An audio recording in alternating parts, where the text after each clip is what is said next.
roughneck business. Never had a cavity. Got more rhymes than the wine and sky family. Men of a certain age.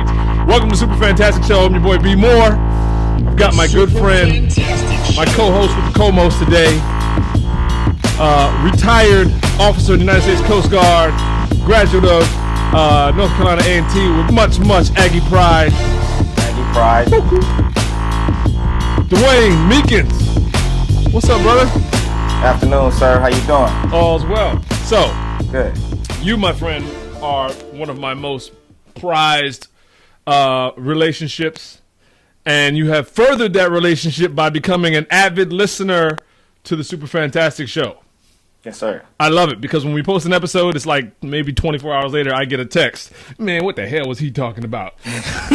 Your points are right on, B. What the fool was he talking about? So after we posted the last episode where we were talking about, it was in response to what was happening in all over the country, really, but specifically when we were discussing Baltimore. You listened and you heard some of Roddy's comments about the roots of kind of what's happening today, and you had some key counterpoints.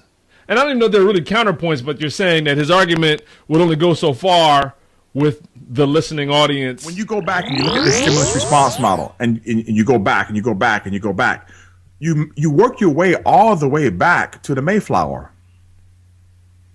Because what's really causing this whole thing is economic disparity in land ownership. Yeah. You know, I don't have nothing to do with that. That wasn't my period of time. Bullshit. If we were talking about any other thing, you would agree to this. Case in point, you don't win a Super Bowl championship on the day of the game. You win it when? Practice.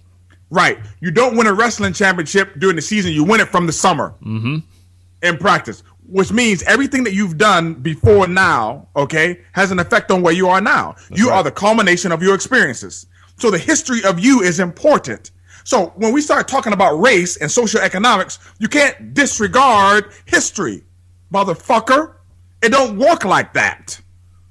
Okay, it is important. What we know is that all over the country, specifically black men, are darn near being hunted. You and I both have children, boys, and it's a concern to everyone.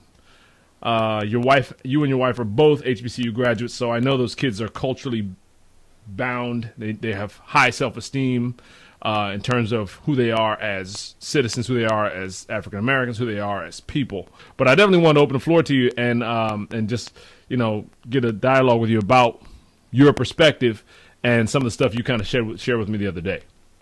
Okay. Well, as you mentioned, I didn't really have counterpoints to Dr. Ferguson's statements.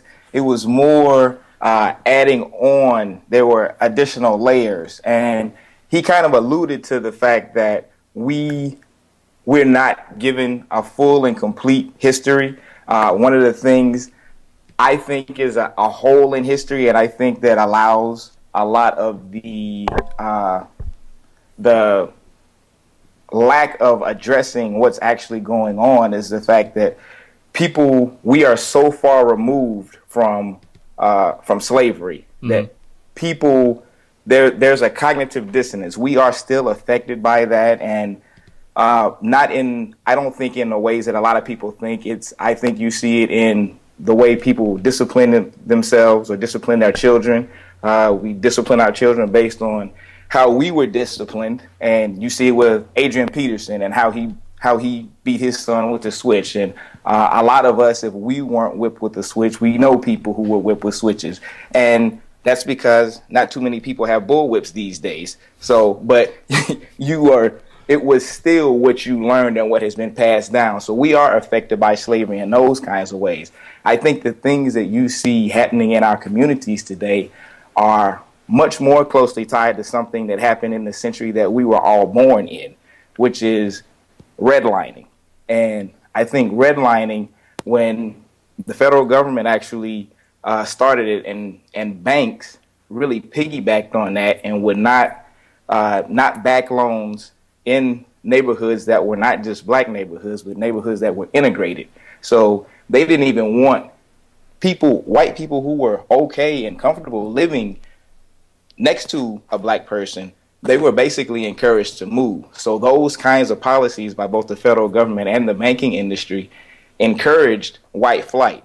So you saw from the 30s through up into the 60s, white flight, which basically kind of gutted the tax base of the city and eroded the services, the schools, and led to the conditions that we see in the inner cities today. All right, so just to cover the basics of it, I mean, talk about redlining and what it is for those, who don't know. Okay. Redlining is when the government would, or a bank would actually go in and pull out a map of a city. And you can actually find some of those historical archive maps in different libraries and websites as well. But a bank would go into and it would draw in red marker on a map a neighborhood, a neighborhood that had black people, integrated neighborhoods. They actually had Jewish and other immigrant neighborhoods that were marked as well. But the difference between the other immigrants and us is other immigrants, once they've been here for a generation, their children speak like regular Americans. They can kind of blend into society. They can acclimate a little bit better than we can, So if you're an Italian American, third generation Italian American, you're saying you could easily immigrate into general white population. You can assimilate into the white population. You can drop the vowel from your last name. You can change your last name, and you're just going to be a regular blonde or brunette, or if you're Irish, maybe a redheaded American. But You're still just going to be an American. Whereas I am always going to be a black man.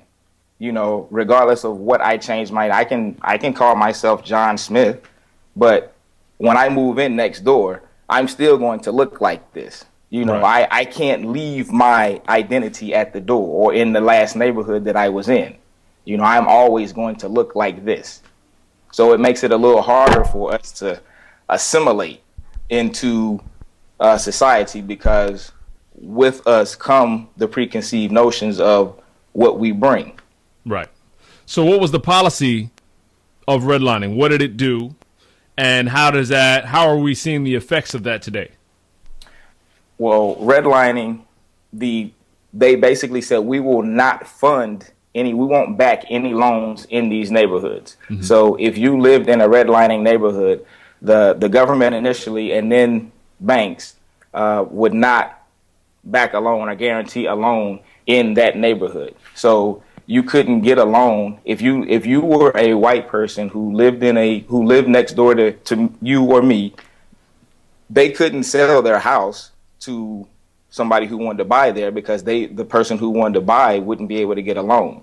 So it pretty much artificially deflated the value of those communities. Right. And by refusing to invest in those neighborhoods, no businesses can go in there, no industry, which is why you see today the only things you see in our neighborhoods are easy return investments, which are liquor stores, laundromats, car washes. It's all cash businesses, and churches. That's like the only thing you see in inner city neighborhoods. You just described my last drive through Milwaukee.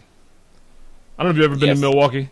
I've been to Milwaukee one time in my adult life for a funeral, and I was shocked and amazed at the number of churches, liquor stores, maybe I didn't see too many laundromats, but churches and liquor stores was a major part of my drive through Milwaukee. I mean, you couldn't count them. There was so many. It was like, this is all they have.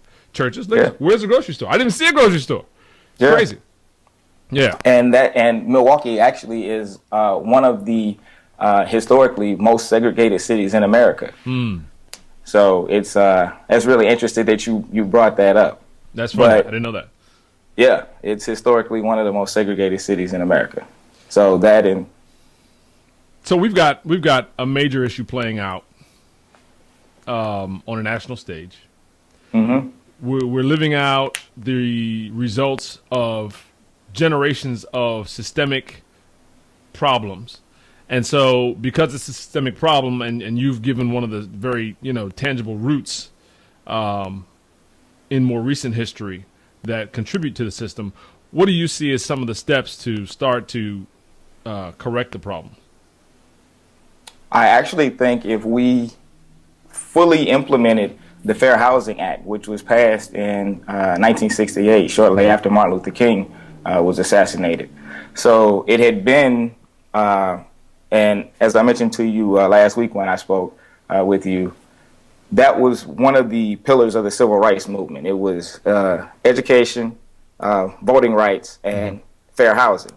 And I actually think if we do housing first instead of last, you address everything else, all the other problems that plagued the black community at that time, with the exception of voting rights. I think you would have addressed all of those, because if the neighborhoods are integrated, then you don't have the school issue. So there's no busing across town.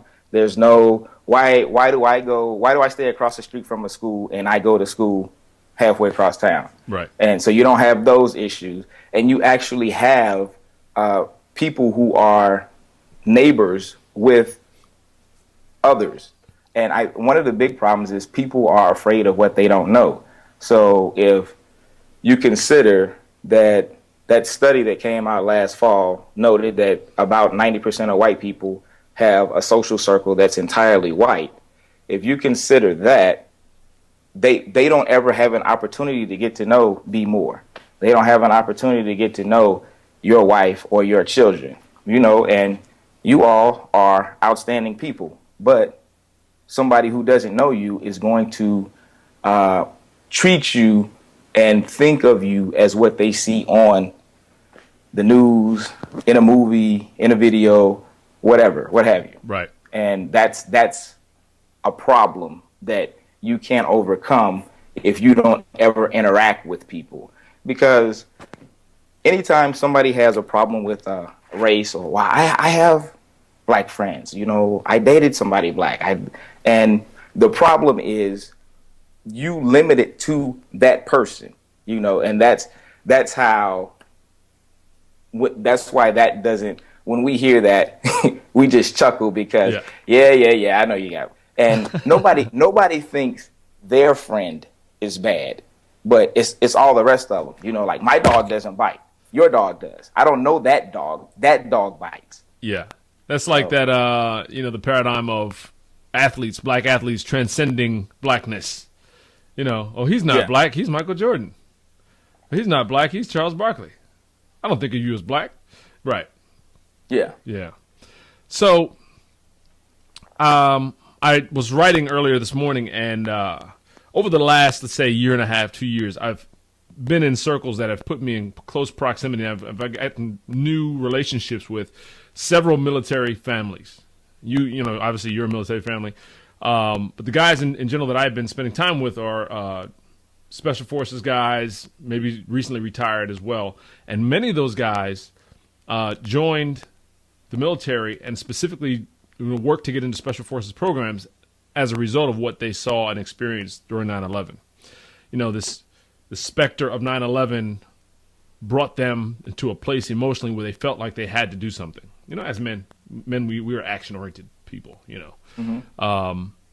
And the thought I had when I was, just thinking about that was, it seems like it would be a great time for a huge influx of more minority people in law enforcement. And, and especially to work locally where they're from, not necessarily pursue the job because, hey, you live in Harlem, but there's a job available in northern New Jersey, or you live in northern New Jersey, but there's a job available in Harlem, or whatever. But actually police your own neighborhood would be fan. I wonder what your thoughts are on that, and if you think that would be, is that something that you think that we might see? And number two, do you think that if we saw that would be a means of changing the way law enforcement is done from the inside out?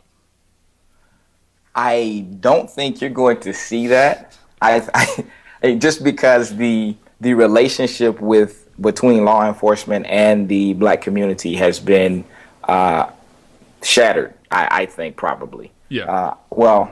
shatter might be too drastic, but there is a minimum trust there. So they just dating back to Rodney King, or before Rodney King, there's been instances of police brutality, and we tried to police our own neighborhoods. You get, which is what the Black Panthers actually was. It was, we don't want you coming in here beating us up and killing us, so we're going to police our own neighborhoods, and that ended up being a problem, and that got eradicated. When you catch things, it's one thing to hear about something, but as Ray Rice found out, it's something completely different to see it. And people in the Black community had known about and had heard about police brutality for years, but when you saw Rodney King get beaten and kicked for several minutes on tape, and then those guys were acquitted, you see, you saw the kind of reaction that you had. It was actually much worse than what we had in Baltimore. But you see those kinds of things. And those kinds of things happen when those things happen because there's another problem. In Coach B speak, it's you've been eating too many cheeseburgers and fries, and as a result, there's a heart attack. Because you don't have a heart attack every day and every time you eat a burger and fries, doesn't mean that it's okay to do that.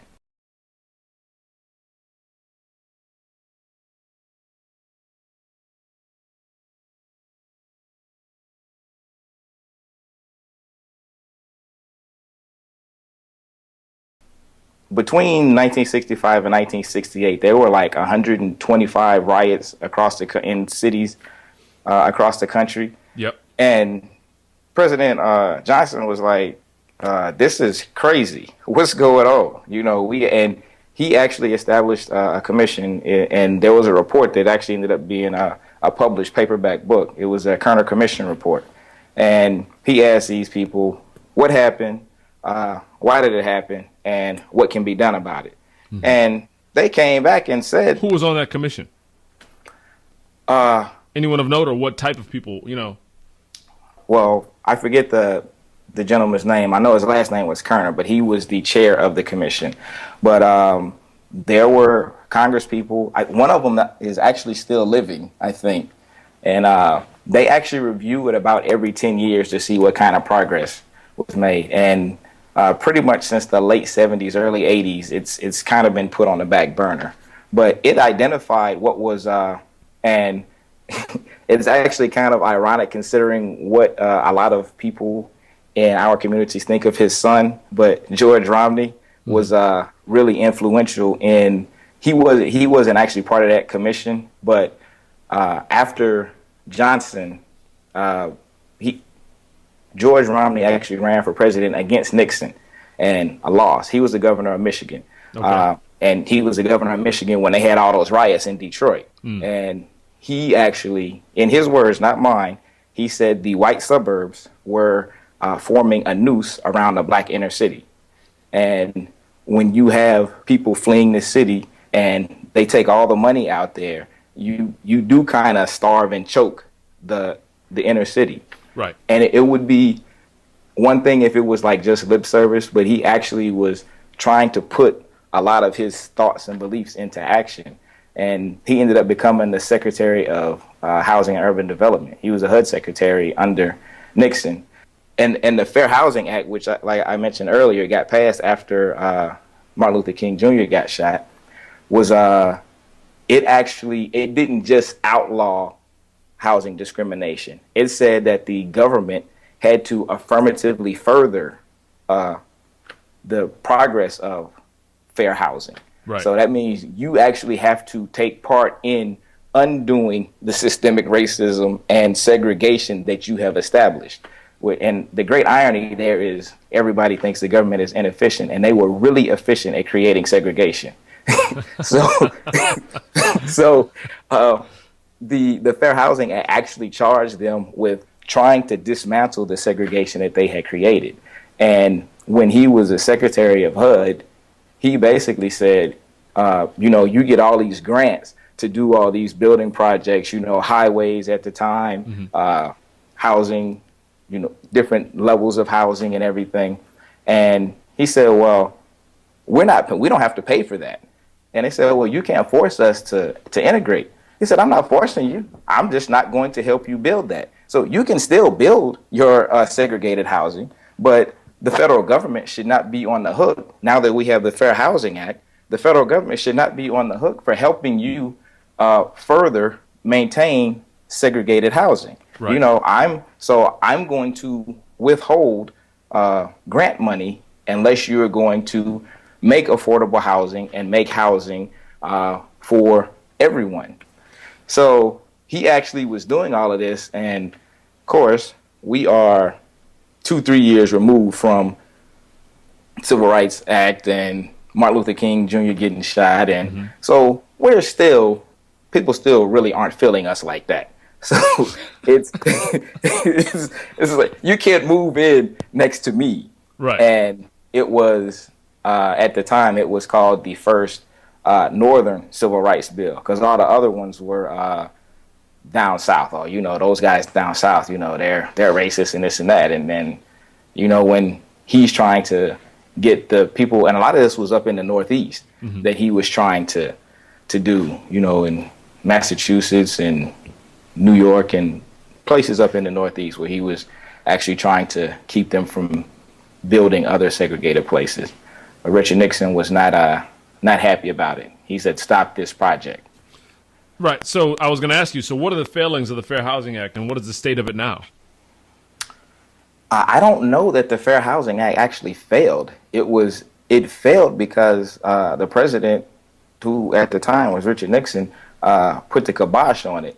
And when he did, and actually I'll quote from his notes, but he wrote a note to his two most trusted aides, who, if you got any listeners who are political junkies, they're the two guys that you probably heard about in the Watergate scandal, which was Ehrlichman and Haldeman.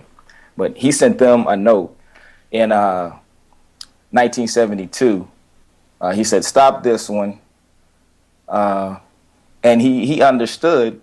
I realized that this position will lead us to a situation in which blacks will continue to live for the most part in black neighborhoods, and where there will be predominantly black schools and predominantly white schools.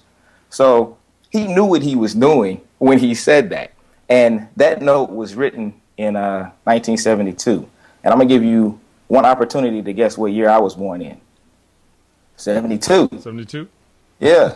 So now, I wasn't born till the end of 72. Right. But so that note probably predates me. Yeah. But people act like this stuff was going on centuries ago. Yeah. And this stuff happened in what could have very easily been my lifetime. It was definitely my parents' lifetime. And so that was one generation removed from the hot lava. Yeah. Right. I don't Right. even know if we're a whole generation removed from the hot lava. But so that was what I was when I called you last week. That was my difference of opinion with Dr. Ferguson. Is he's like, yeah, we can't get to where we are without counting where we started. But people act like the game is over. The game wasn't over, 2 centuries ago. The game's still not over. We're in the middle of it. Yeah. And when we have the conversation as if the game ended, or we're talking about a game that ended 2-3 years ago, oh, that was a great game. Did you see that game, so-and-so? Or, my favorite Magic Johnson performance. We can't talk about the situation like that's what it is, because it's still going on now. Right. We should be talking about Steph Curry instead of Magic Johnson. And I think where we fail, and when we discuss these types of things, is we talk about Magic Johnson and Larry Bird and guys that aren't playing anymore. Right. And we're in this game now, and we need to address it as such. back to your original question, I wouldn't say the Fair Housing Act failed, or there were failings in it. I don't think we ever really gave it a try, because when we did, and George Romney, unfortunately, is the only person who really ever tried it, and what he was doing was actually working. They were actually having to build affordable housing and housing for everyone. And then once he got the kibosh, nada. Right. Nothing. And we've only paid lip service to it since then. But we're still eating burgers and fries, and we get upset every once in a while when we have a heart attack or a stroke. But right. that's what these things are. We are, as a society, we are not wanting to change our diet. We don't want to because the things that are necessary, what we have to do is you're going to have to make a change. It's like making a lifestyle change. Mm-hmm. We have to change. I love the way that you are using specific examples to further my understanding of things. You're like, hey, he understands this. I'm going to use these examples to make sure he gets it. I appreciate that. So, no, I talk in analogies, and if you put something a way that I can understand it better, I appreciate that. So I try to do that for others. People actually want to look at these things like they're in silos, like, and in the vacuum. Like, these things, those aren't random events. When those things happen, they're a result of the diet that we continue to consume, right, and the noose that we've placed around certain communities. Right. I can't starve you economically and figurative. I can't starve you literally and figuratively for 80 years and expect you to be happy about that. Right. This started in the 30s. Or to compete, for that matter. Yeah. So can't expect you to compete. No. And that's another thing that leads to a lot of frustration is if you say, okay, since the early 30s, I think it's 32, 34, to 1964, like 98% of home loans were for white people, so, and then with the redlining, and if you look at the old redlining maps, they're really similar to the bad neighborhoods now, the neighborhoods that people say don't go through at night.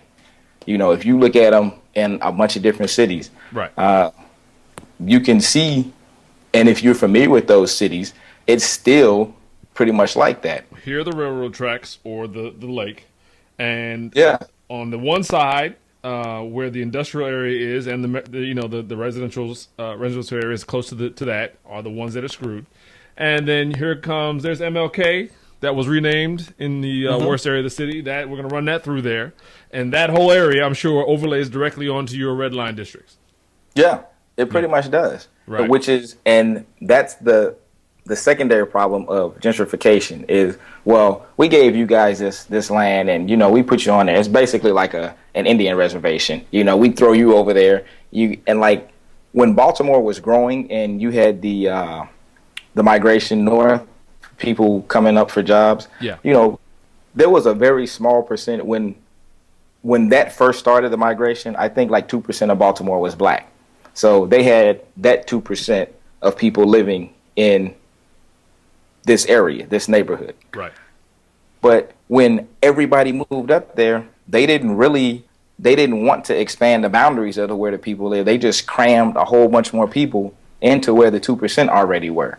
So now you have a neighborhood that's been starved economically for years, starved literally because there's no grocery stores in a lot of those neighborhoods. So all they have to eat is bad food, junk food. Right. And they've starved them educationally. So they're undereducated in a lot of those neighborhoods. And for the life of me, I can't understand why you don't want more intelligent people. More intelligent people is never a bad thing. But to continually starve a community and expect them to overcome it is intellectually dishonest and disingenuous and unfair. So, my major point in all of these discussions is that we have conditions in America which affect everyone in America. Mm-hmm. So, knowing the type of circles that you socialize in, and I know you've lived so many different places. You're as a military family and everything. If you were to have this discussion in a way that's going to be meaningful with a non-black family, how do you approach it? Most people tend to think that everybody lives the way they do, and they think that, well, that kid is, he's a bad guy. He makes bad decisions. That's what I hear over and over is the poor choices. And a lot of times it's not poor choices. A lot of times it's people, because as a society, we like to say we're unforgiving and we're about second chances. We're really pretty unforgiving as a society. So if you make a mistake early on, I was listening to this show last week about these kids in Richmond, California, which has one of the highest murder rates in the country. I think for a population of 100,000, they had like 42 murders a year or so ago, which is like crazy. Yeah. And this one guy who had actually been to prison himself realized that a lot of the crime was being 70% of the shootings that were taking place was done by 17 guys. He's like, oh, wow. 17 guys? That's it? I can actually affect that. But one of the things that he was finding was that guys were doing kid stuff, stupid stuff, but being basically penalized for being poor. Like one kid had gotten a ticket for driving without a license. He was basically joyriding at like 15, 16. He got a ticket. $92 ticket. He's 15. He ain't no job. Right. He can't pay for it. He ain't gonna go home and tell mom and dad. So when he actually finds a job he wants to get, he doesn't have any ID because he can't get a license because he has this ticket that was originally $92 that's $2,200 now. Right. So now, what do I do? I'm going to take it to the street. And so people are like, well, they made that decision. I'm kind of forced into that decision because if you make me a criminal, for something stupid, or you make the bar for overcoming my mistake so high, you kind of force me into the part of the economy or leave that as the only part of the economy that's open to me. And not to mention that in that specific example, what's the level of advice he's going to receive from other people that he knows who have been in that situation before? They're going to go, what was their experience for the last 2-3 generations dealing with the same problem? It's obviously a problem. It's something that, I've never experienced this before. I've got this ticket or whatever. I've got this penalty levied on me. I don't have the money for it. What do I do? The level of advice, I can hear it right now. I didn't pay mine, da-da-da-da-da. What you going to do? And that's basically what he did. Right. So when he was talking to the dude, he was like, look, man, you need to go to court. You got to get on a payment plan. Tell them you want to pay this off. Get on, establish something. You're going to pay whatever the minimum they tell you is that you have to pay. And you're going to do that so you can actually get you a driver's license. Yeah. And so he drove to court without a license and started his payment plan. So it was, but I mean, people have to do what they have to do. And in that example, he's basically being stupid. Now, if that happens to my sons or your sons, they're going to work with me for a couple weeks or a couple months or however long till they pay that off. We're going to pay it, but you owe me. Yeah, I can take care of that. That's not going to be an insurmountable obstacle. Right. If you come from a single parent home where you got a parent who's working 3 minimum wage jobs, $2,200 is basically an insurmountable obstacle, and you end up paying for that one joyride for basically the rest of your life.